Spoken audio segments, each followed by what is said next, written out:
Welcome to the first draft of my personal OD&C method. Throughout the EMOD program, I have struggled with the idea of change. Not that I am one to avoid change, I just didn't believe I had the capacity to help an organization through it. However, as I've spent the last 12 months developing, I realized that I do have the ability and that some of the most core elements of my day job as a major gift fundraiser at the University of Michigan and the skills I have developed in my field are actually crucial in bringing about and assisting an organization with change. Philanthropy is in itself an agent of change.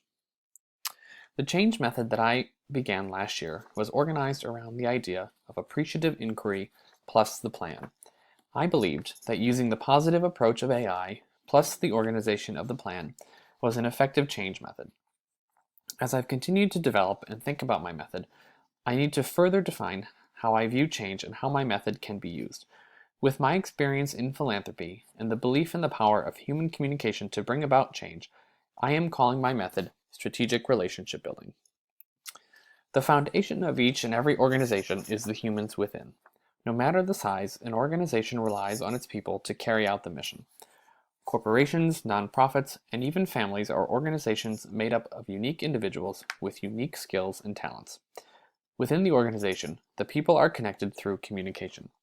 The organization is only as good as its people. People, then, are only as good as the relationships they build.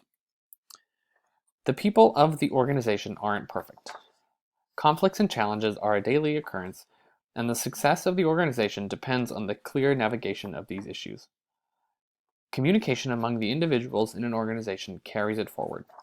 Too often, though, communication breaks down, individuals stop working efficiently, and the output of the organization suffers. How often in these scenarios do organizational leaders search far and wide, sometimes spending significant dollars to find the problem? What if simply breaking down the barriers of communication could garner significant results for the organization? What if colleagues and organization members had built a relationship and could work through the issue? The method I'm developing seeks to do just that. Think to the interactions you have on a daily basis. Whether at work, in volunteering, or even in your family unit, issues and tensions arise. The problems that come up are often between humans, and we rarely take the time to discuss the issues. We then ask for advice and are told to just talk to the other person about the issue. The very act of talking with someone can break down the walls that kept out the success of the organization. I believe that through communication, relationships, and the power of questions, organizational leaders can make improvements to any problem and solve them with less stress and less cost. It's really not that complicated. Relationships are the air traffic control for an organization. Built and tested in times of stress, relationships guide the organization through rough weather and calm weather. And the strategic questions that are asked help guide the flights to their destination. Building strong and strategic relationships requires the use of strategic questions. As within my work in development, the use of questions can guide a relationship, and a relationship is vital when the organization is struggling or is ready for change. Let's take an example of a former employer of mine, a complex organization with multiple departments and hundreds of employees. While my team were experts and expected to build relationships with external constituents and supporters, little attention was paid to the building of relationships on the inside. Listening to each other was but a farce. As the organization found itself behind peer organizations and losing ground and private supporter dollars, change was needed. However, nobody knew to take those strategic questions used externally and use them with their colleagues. The organization suffered due to a lack of relationships, strategically built within and among its people. Kotter reminds us that when well-intentioned people avoid confronting obstacles, they disempower employees and undermine change. The very neglect of communication, of engagement, of asking questions has an effect on the organization. While issues such as absenteeism, declining profits, and turnover are major organizational issues that can certainly be attributed to a number of reasons, the idea that individuals won't talk to each other about them compounds and exacerbates the problem. Of course, it's not good enough to simply expect organization members begin a conversation with others the moment they see something that's wrong, or that they think is wrong, or to know with whom a strategic relationship will be needed. My method takes the idea of strategic questions and empowers employees to ask them in a meaningful way. In preparing my method, I began to pore over the other methods we've studied including Levine's cycle of resolution, which also has aspects of how I see change. In this, difficult conversations are given voice and prominence. However, this still is different than exactly what I'm trying to achieve in my method. Unlike Levine, my method is not solely focused on conflict resolution. While using strategic questions and strategic listening in conflict is effective, my method of questioning and conversations is geared towards building a relationship, allowing for the free flow of ideas and enabling change. Even when no problem exists, relationships and strategic questioning are crucial and can improve a vision, planning meeting, strategic goal setting, or even in congratulating an employee on a job well done. In creating my method, I used our 6 design elements. They provide an important roadmap for creating and evaluating the change method. As I began building the method, I found myself editing and changing the ideas I had come up with based on the elements. On the following slides, I'll describe each of them and how they were used. Element number 1, system.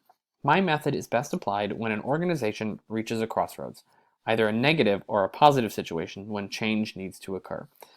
My method can work for any organization of any type, as the relationship building it calls for is the fundamental block of human interaction. When members need to rely on the strength of a relationship, when people need to talk to them, and when having a relationship built can make all the difference, the method makes great sense. The next element, purpose, is the why of the change method. Why use this method? Because human beings by nature tend to avoid talking about difficult issues and asking difficult, but polite questions that are geared towards a specific organizational purpose. Not only that, building a relationship can aid when there aren't problems to address, but an interest in seeing the organization in the future. This method will help organizations begin to tackle their biggest problems and lay out a new vision by first ensuring that proper communication, deep strategic communication with effective questioning is happening among the organization members. Element number 3 is the journey, the steps in the process. My method takes cues from those that believe that the journey is continual. By that, I mean relationships need to be built from the beginning. When conflict arises or when the need for a strategic plan is great, use the power of the relationship to ask questions. While no set number of questions would work for all organizations, even developing 5 questions for your colleagues in different departments or who handle separate issues, and then actively listening to the answers and sharing personal anecdotes and stories can begin the process. Grounding my method in solid evidence is the next design element. As mentioned above, I use questions in my daily work, digging to the root of an issue with a potential funder at the University of Michigan, who can then enact the change. The power of questions, talking about money, can be difficult, but without the questions, we never get to the main issue. The power of my method rests in the beauty of questions and the ability of these questions to create impactful relationships. Solid values are present in my method as well. In creating and using them, questions must be direct but polite, and mindless chatter is pointless. Work relationships don't have to be friendships. Relationship building just has to happen. #JustDoIt. I believe in the power of the human connection to solve any problem it confronts. The final design element, model, encapsulates the language of my method. Relationships in the method are strategic in nature. Relational power, coupled with strategic questions, leads to the overcoming of problems or the ability to confront the future.